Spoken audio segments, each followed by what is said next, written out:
Friends, welcome back. तो friends वापस आ गए हैं बाकी का पार्ट कंप्लीट करने के लिए। Kargil war, operation Vijay, facts of Kargil documentary, operation सफेद सागर, ऑपरेशन तलवार। तो फ्रेंड्स अगर आपने इसका फर्स्ट पार्ट नहीं देखा तो डेफिनेटली आप उसको देखो। कोशिश करूंगी याद से यहाँ पर लगा दूंगी। मेरे ख्याल से इनको आई कार्ड्स कहते हैं, तो आई कार्ड यहाँ पे लगा दूंगी, तो आप उसको क्लिक कर लेना। अगर भूल गई तो बस सर्च के अंदर कारगिल डालना, आपको जरूर मिल जाएगा। आई ओपनिंग वीडियो है, सब डिटेल इन डेप्थ बता रहे हैं कि कैसे क्या हुआ, सच्ची में आई ओपनिंग। तो फ्रेंड्स शुरू करते हैं बाकी का पार्ट। पर उससे पहले अगर आप चैनल पर नए हो और आपने अभी तक सब्सक्राइब नहीं किया है तो जल्दी से पहले नीचे सब्सक्राइब के बटन को और बेल आइकन को क्लिक कर लो, ताकि आपको हमारे सारे न्यू वीडियोस जैसे हम अपलोड करें उसका नोटिफिकेशन मिल जाए। एंड यस फ्रेंड्स, वीडियो देखने के बाद अगर पसंद आए तो करना लाइक और शेयर करना ये वीडियो अपने फ्रेंड्स और फैमिली के साथ। तो चलो फ्रेंड्स स्टार्ट करते हैं next second part Kargil war का। 4 MI-17 हेलीकॉप्टर जो थे, जो वर्क कर रहे थे, इसमें से जो तीसरा MI-17 हेलीकॉप्टर था जो इस फॉर्मेशन का, उसके पास इंफ्रारेड से बचने के लिए कोई भी फ्लेयर्स नहीं थे। पाकिस्तानी घुसपैठिए इस तरह से स्ट्रिंगर मिसाइल को लेकर रेडी थे। वो फायर करते थे, वो हेलीकॉप्टर के इंजन की गर्मी देख के वहां पे जाके उन्हें शूट डाउन कर देता था। भारत ने अपनी स्ट्रेटजी को पूरी तरह से चेंज कर दिया। भारत ने अपना फ्रांस निर्मित जहाज को लगाया जिसका नाम था मिराज 2000। एक्चुअली पाकिस्तान इस जहाज को खरीदने से इनकार कर दिया था, कहा था कि भैया बहुत बड़ा साइज का जहाज, हम इसको नहीं लेंगे। और भारत सरकार ने इस मिराज जहाज को वायुसेना ने लगाया। ये मिराज जहाज जो लेजर गाइडेड बम से हमला करते थे, तो ये सबसे बड़ा आपका ये तो वायुसेना का जो ऑपरेशन सफेद सागर था उसमें सबसे निर्णायक भूमिका मिराज 2000 लगाया। ये तो पाकिस्तान में घुस के पाकिस्तानियों का बलात्कार कर दिया, ऊपर से ही मारा, इतना हमला किया कि कमर टूट गई कारगिल की लड़ाई में। कह रहे थे कि बहुत बड़ा साइज है, बहुत बड़ा साइज है तो बढ़िया से तो धोबो किया है। और अभी याद रखो इसका बाप आ रहा है, बाप इसी का मिराज 2000 का राफेल पुरान हो गया, तगड़ा अभी और है। जमीन पर बफोर्स तोप और रॉकेट गरज रहे थे, जबकि हवा में मिराज जो था वो फ्लेयर छोड़ के दुश्मन की मिसाइलों से बच जाता था। ये फ्लेयर जो होते हैं दुश्मन के इंफ्रारेड मिसाइलों से बच जाते हैं, और ये लेजर गाइडेड बम गिरा देते थे।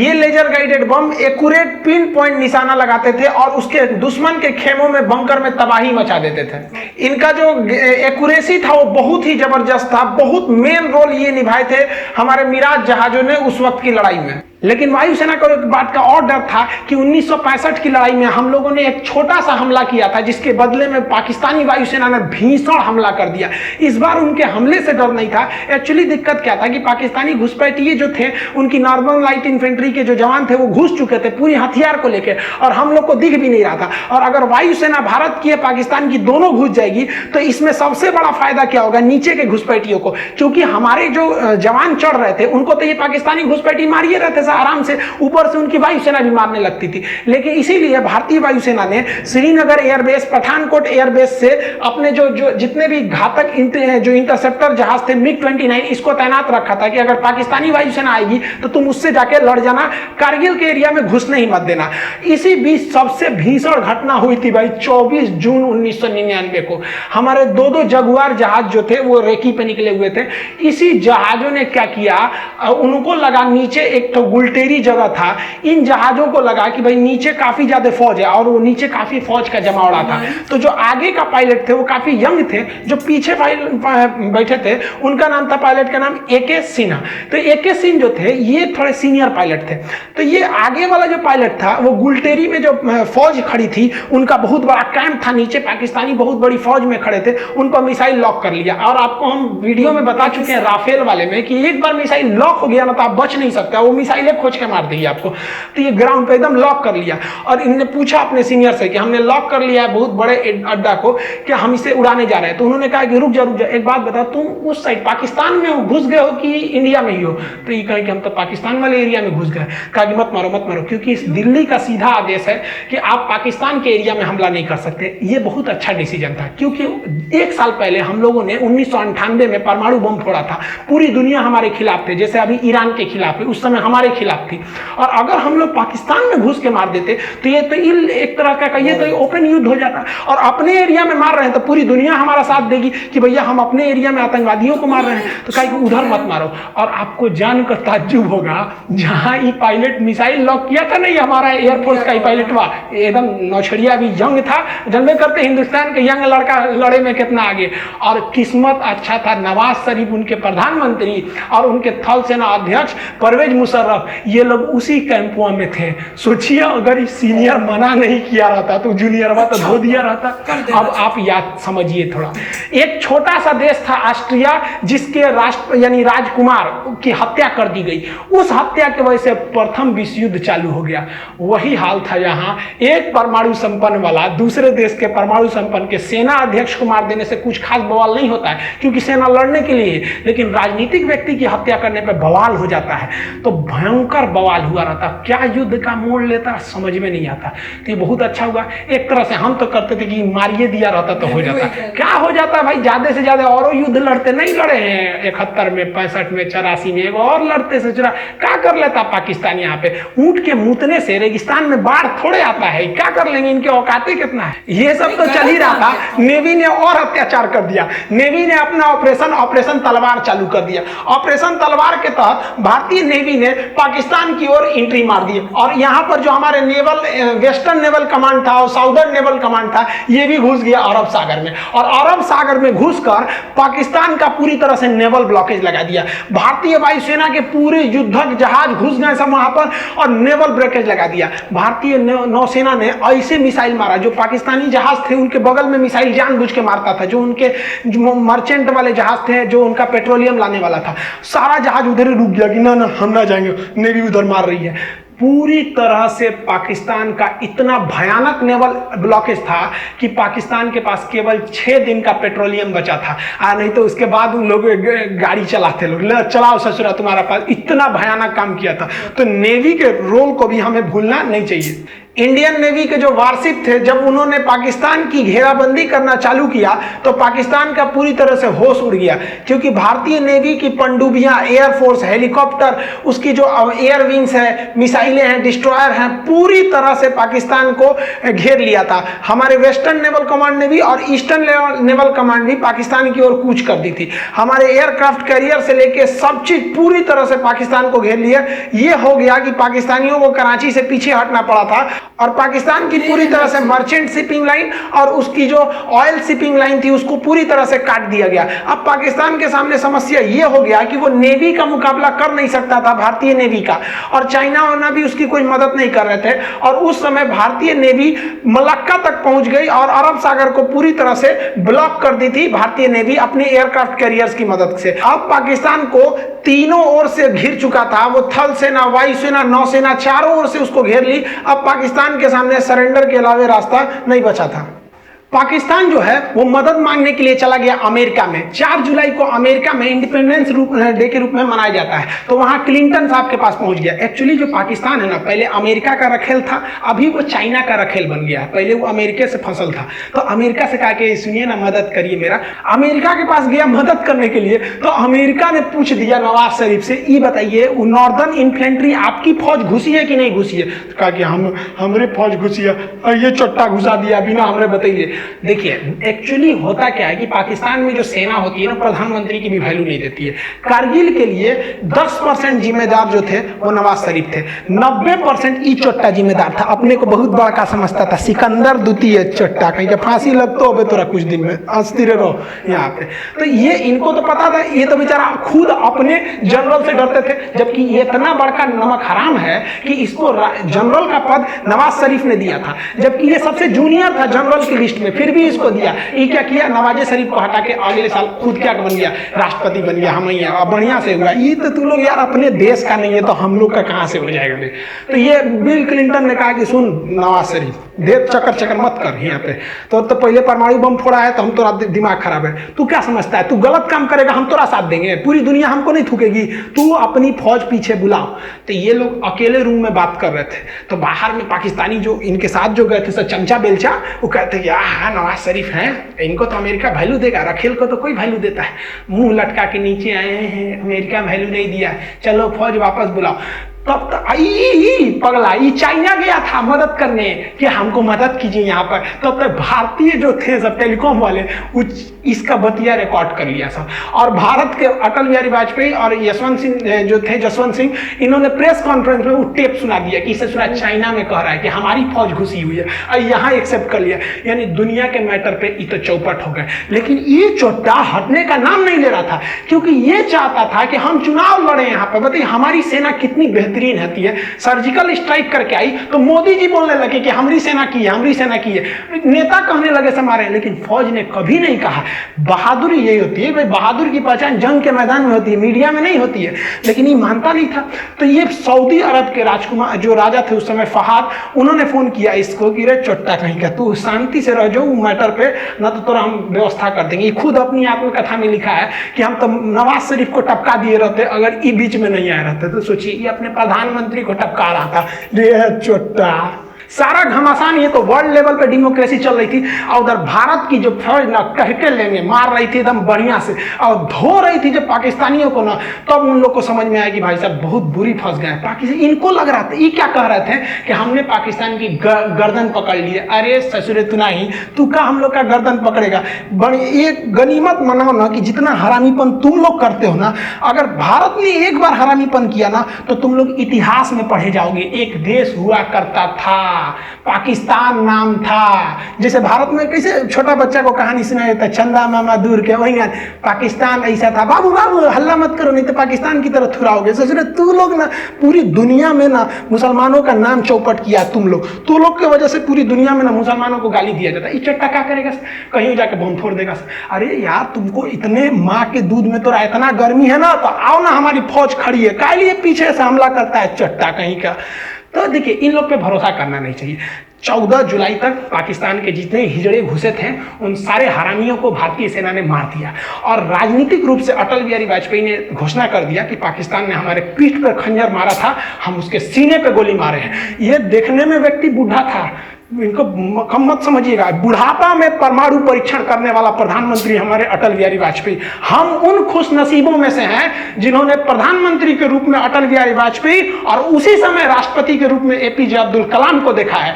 ये नसीब अब किसी को नहीं होगा जो एक साथ इतना योग्य राष्ट्रपति और इतना योग्य प्रधानमंत्री देखने को मिले। अब ये नसीब किसी को नहीं होने वाला है जो दो बड़े नेता इतने योग्य हो जाए। इन्होंने कह दिया 14 जुलाई को कि भैया ये ऑपरेशन हमारा विजय सक्सेस हो गया। लेकिन आर्मी ने कहा कि ना ना भाई सब पे भरोसा करना, ये पाकिस्तानियन पे नहीं। अब सेना ने एक एक करके घूमना चालू किया, कहाँ कहाँ पाकिस्तानी छुपे हैं सब। तो पूरी तरह से 26 जुलाई को सेना ने कहा कि एक को कुत्ता नहीं बचा है। इस ससुरा सब लाश लेने नहीं आया था अपनी फौज का, कह रहा था कि हमारी फौज नहीं है, जबकि जेब में आई कार्ड था कि पाकिस्तानी आर्मी नॉर्दर्न इन्फेंट्री। ससुरा कहीं अरे लाश तो ले जाते यार, हम लोग लाश दे सकते थे।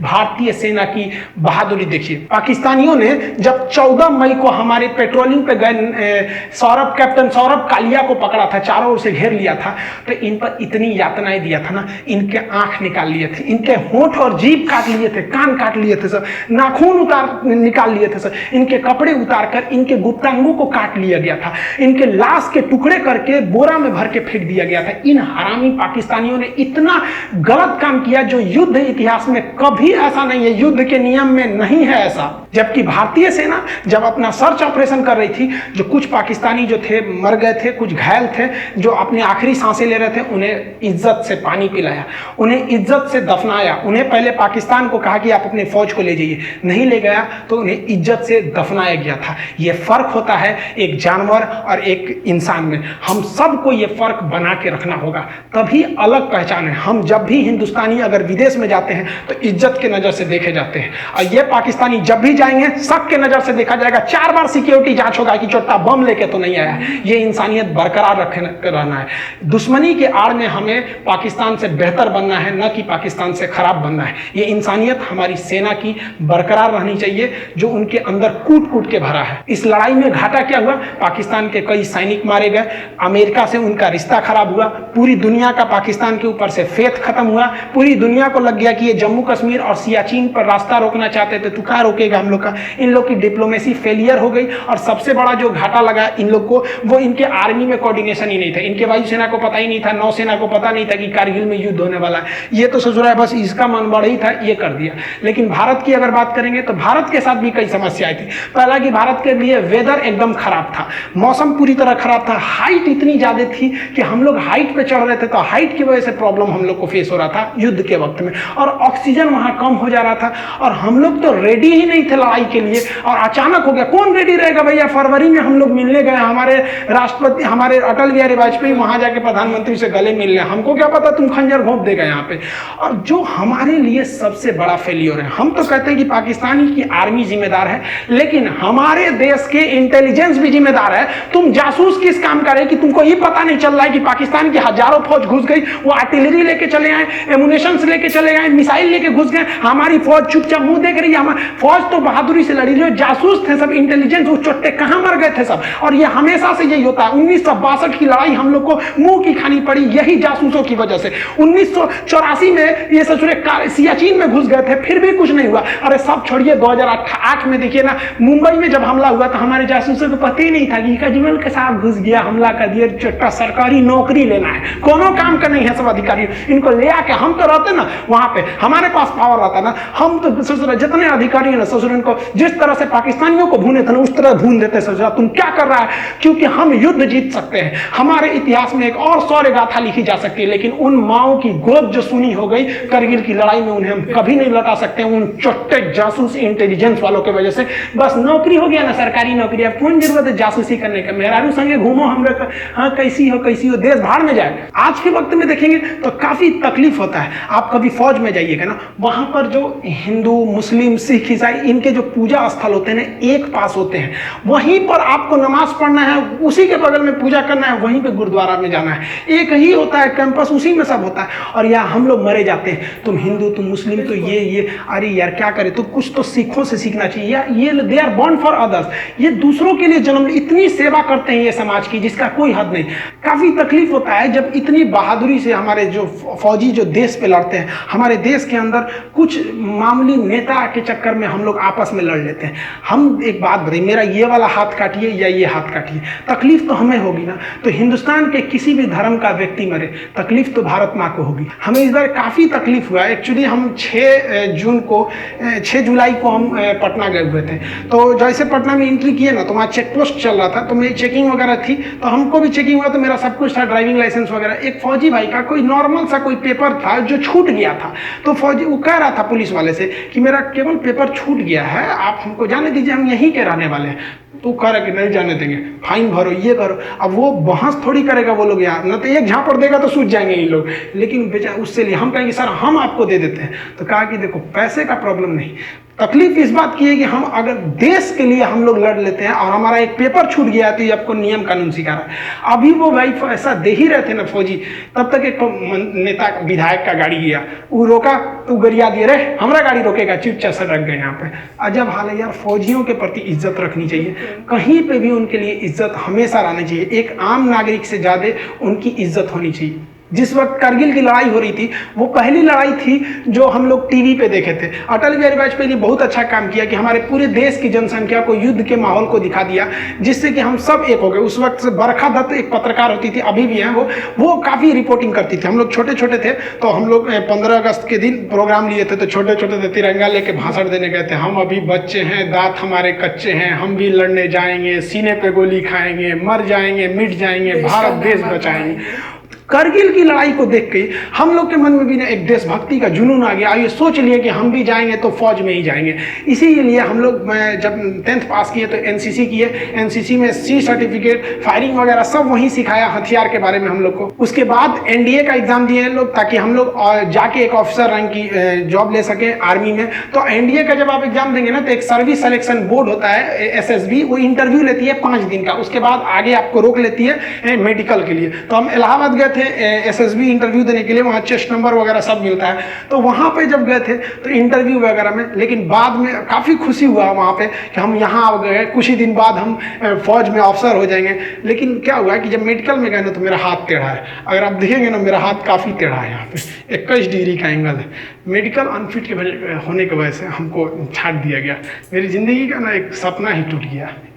फौज में जाना चाहते हैं। हम काफ़ी फ्रस्ट्रेट हो गए थे। तो हमारे जो एनसीसी के सर थे सूबेदार सुनील सिंह राजपूत, वो राजपूत रेजिमेंट के थे, उनको कॉल किए कि सर हम एनडीए में, अब हम हमारा हाथ तो टेढ़ा है, अब तो हम कभी नहीं जा सकते, ना एनडीए से जा सकते ना सीडीएस से। कहे कोई बात नहीं, तुम आगे अब फर्दर कुछ और देखो, क्योंकि एपीजे अब्दुल कलाम भी गए थे तो उनका भी सिलेक्शन नहीं हुआ था। तो जब इतने महान लोग का नहीं हुआ तो थोड़ा सा अपने आप को समझाने का एक हिम्मत आया कि नहीं, अब हम भी कुछ कर सकते हैं देश के लिए। इन्होंने बहुत कुछ किया, हम लोग तो इनके पैर के धूल के बराबर भी नहीं है। हम आप सबसे कहना चाहेंगे कि जहां भी रहें आप फौजियों के लिए एक रिस्पेक्ट बनाए रहें। हम लोग के घर के आगे से जब कारगिल के वक्त में गाड़ियां भर भर के जाती थी ट्रेन ना, हम लोग ट्रेन के ट्रैक के किनारे खड़ा होकर सब लोग सैल्यूट करते थे, जय हिंद सर। छोटे छोटे हम लोग थे। तो अभी भी आप भी जहाँ रहिए उनके रिस्पेक्ट करिए, क्योंकि वो वहाँ खड़े हैं, हमारी बदले की तकलीफ वो अपने सर झेल रहे हैं, इसलिए हम आज यहाँ मुस्कुरा रहे हैं। मिलेंगे नेक्स्ट वीडियो में आपसे, तब तक के लिए जय हिंद। तो फ्रेंड्स, खून खौल रहा है ये सब देख के कि इतना हमारे सोल्जर्स के ऊपर क्यों, क्योंकि उन्होंने छल कपट किया।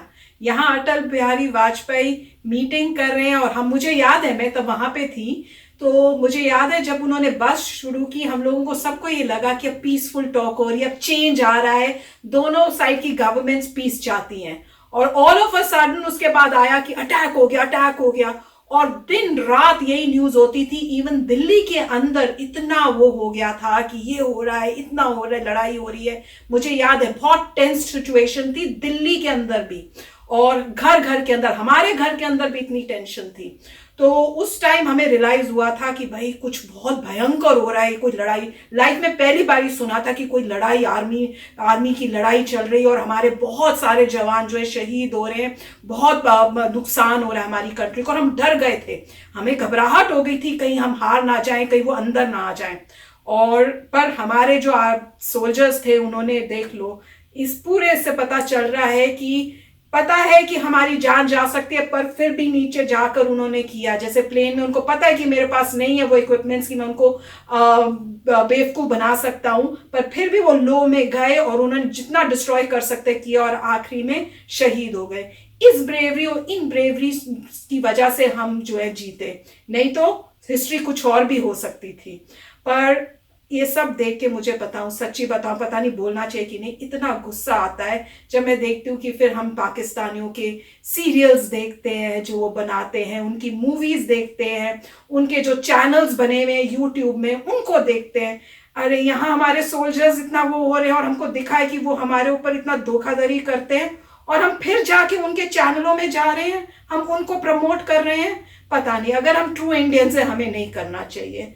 ये मेरी पर्सनल फीलिंग। और खासकर अब ये स्टोरी सुन के, पहले तो मैं सोचती थी नहीं हम इतना नहीं, मतलब हमारे अंदर इतना होता है कि फॉरगिवनेस भूल जाओ, सिखाया हुआ, पर जहां इतना कुछ कर दिया, इतना कुछ, और एक बार ही नहीं बार बार, एक स्टैंड तो हमें भी लेना बनता है कि हम भी एटलीस्ट अपने सोल्जर्स के लिए उन लोगों को बताएं कि आप जो कर रहे हो गलत है, और हमने आपके साथ वो फ्रेंडशिप अभी नहीं करनी जब तक आपकी गवर्नमेंट, आपके वहां के लोग सुधरते नहीं और हमारे को इस तरह से छल और कपट नहीं करते। तो प्लीज फ्रेंड्स, जहां तक आप कर सको ये जरूर प्रमोट करो। हाँ, दूसरी कहीं और चैनल्स देखो, मूवीज देखो, जो करना है आप करो, पर एटलीस्ट जिनकी वजह से हमारे सोल्जर्स शहीद हुए, जैसे उन्होंने कहा माओ ने अपने बेटे खोए हैं और जो कभी हम मतलब कभी वापस नहीं आएंगे, तो उनका भी थोड़ा सोचो। राइट, बहुत अच्छा वीडियो था। लास्ट में जो उन्होंने कहा था उसने ऑलमोस्ट हर एक को रुला देंगे वो, और ये बात सही थी कि वॉर में तो ठीक है कि आप जीतते हैं, मगर जो सोल्जर शहीद हो गए उनका क्या। और दूसरी बात भी ये सही थी उनकी कि स्पाई नेटवर्क जो था इतना स्ट्रांग नहीं था। गुस्सा आ रहा। और ये आपको जो है, अगर मोटिवेशन चाहिए तो आपको इजराइल को देखना चाहिए, जिनका स्पाई नेटवर्क मोसाद जो है बहुत पावरफुल है। तो उसी तरीके से इंडिया को भी अपना स्ट्रांग करना चाहिए स्पाई नेटवर्क, जिससे, क्योंकि ये सब चीज़ें जो हैं स्पाई नेटवर्क की वजह से अवॉइड हो सकती थी। अगर पहले पता चल जाता कि ये सब हो रहा है तो पहले ही फोर्सेस जाके वहाँ से वकेट नहीं करती, उल्टा वहाँ पे फायरिंग करती, तो काफ़ी बड़ी बड़ी चीज़ें जो हैं अवॉइड हो सकती थी अगर स्पाई नेटवर्क तेज़ होता। तो उसके बाद इंडिया ने बहुत चेंजेस किए हैं कारगिल के बाद। उससे जो सीख मिली है और हर वॉर से कुछ ना कुछ सीख मिलती है। जैसे अभी ये सीख मिल रही है कि आत्मनिर्भर होना पड़ेगा। इस वॉर के बाद बहुत चीज़ें फ़र्क पड़ी थी, पता चला था कि बहुत सारी चीज़ें इम्प्रूव करनी पड़ेंगी, इसीलिए इसरो ने बहुत चेंजेस किए हैं। और आपने देखा होगा कि स्पाई नेटवर्क भी इम्प्रूव हुआ है, तो बहुत चीज़ें जो हैं इसके बाद इम्प्रूव करी गई थी। और ये जब भी इस टाइप की एक्टिविटी होती है तो इंडिया का स्किल लेवल बढ़ा था, कोऑर्डिनेशन देखा गया था कि वाओ, इंडियन आर्मी, नेवी और एयरफोर्स कितना अच्छा कोऑर्डिनेट करती हैं। तो उससे पूरे वेस्टर्न वर्ल्ड में भी खबर आई थी कि इनका कोऑर्डिनेशन बहुत ही ज़बरदस्त है। उससे पता लगता था कि इनको आता है फाइट करना, वो बहुत बड़ी बात थी। एग्जीक्यूशन बहुत पावरफुल था। तो ये सब अच्छी बातें हैं और इससे बहुत सीख मिली है। और ये कोइंसिडेंस की बात है कि उस वक्त भी वाजपेयी जी थे तो ये सब हो पाया।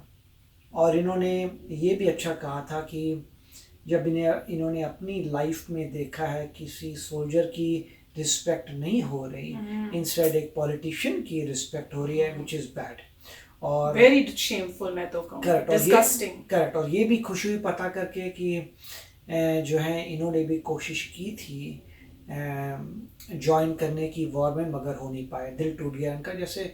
और फिर उन्होंने अच्छा एग्जांपल दिया कि इतने बड़े बड़े प्रेसिडेंट ऑफ इंडिया का दिल भी टूटा है तो कोई बात नहीं, मेरा भी टूटा था। हाँ राइट। तो काफ़ी अच्छी बात है। और एक आखिरी पॉइंट कहूँगा कि उन्होंने ये अच्छा किया था कि उस वक्त जो है अटल बिहारी जी ने जो है इसको ब्रॉडकास्ट नहीं किया था, मगर पूरी पब्लिक को इन्फॉर्म्ड रखा था कि क्या चल रहा है। अगर कोई हमारा जो है प्लेन गिरा है तो बताया जाता था कि प्लेन गिर गया, और अगर कोई हेलीकॉप्टर में गिरा है हमारा हेलीकॉप्टर और सोल्जर शहीद हुए तो उसकी न्यूज़ भी आती थी। तो उन्होंने ट्रांसपेरेंट रखा था और तभी इंडिया पूरी जुड़ गई थी। आई होप कि ये दोबारा ऐसा ना हो, और अगर हो तो जो पार्टी हम पे एग्रेसर है, जो अटैक कर रही है, उसको मुंह तोड़ जवाब दिया जाए।